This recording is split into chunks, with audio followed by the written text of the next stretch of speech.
Faith Family Culture. It's Luke and Susie with you as we continue chatting with Bonnie Black. She is Little Miss Organised, talking about managing a home and living together when one person is a clean person and the other person is, as our person who wrote through the show said, well, not. Yeah, and so, Bonnie, you were talking before about the fact that if you're the clean person and your partner just keeps leaving dirty clothes on the floor and there's nothing, and you're getting angry and you're fighting over it, that maybe just to accept it and sort of take the washing. I'm sure a lot of people were yelling at the radio when you were saying that in some ways because this is the issue with compromise, and cleanliness comes around to a big point of tension, because why should the person who thinks that it's reasonable that they put the dirty washing in the basket be the one to sacrifice? Why can't the person who just actually pick them up and put them in the basket themselves?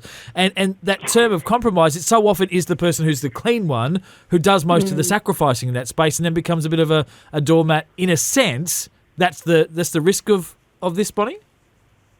Yeah, look, absolutely. But this example I'm giving you of the dirty washing, this is common in our house, and it's been something we've been dealing with over the last few months. And, there's those tests that you put out there as a cleaner person. Oh, I'll just see how many days it takes until this person realises that the washing is piling up. And, it was a good 10, 14 days before my husband actually said to me, why is all the dirty washing still in our ensuite? Like, why haven't you taken it down? Yeah. And it created a bit of a discussion, a very lively discussion, I might add, about, roles in the house. And it can really open that can of worms of who does more than the other. And it's actually not a win-win situation for anyone. So there just comes some times in the marriage where you as the cleaner party need to say, you know what, I've had enough of fighting about this particular issue. I'm just going to change my perception of it because I can't change that person. And often when we change our perception of the situation and of their behaviour,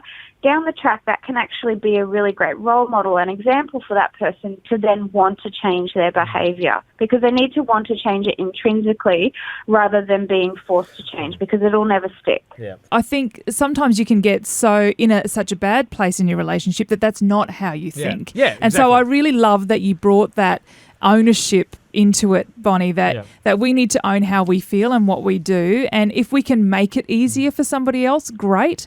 But if they don't respond to that, we actually aren't in a position of power to change them. And if you're the messy person and you've just heard what Bonnie said, be the person who says, well, I can't change them, so I'll just start picking up after myself.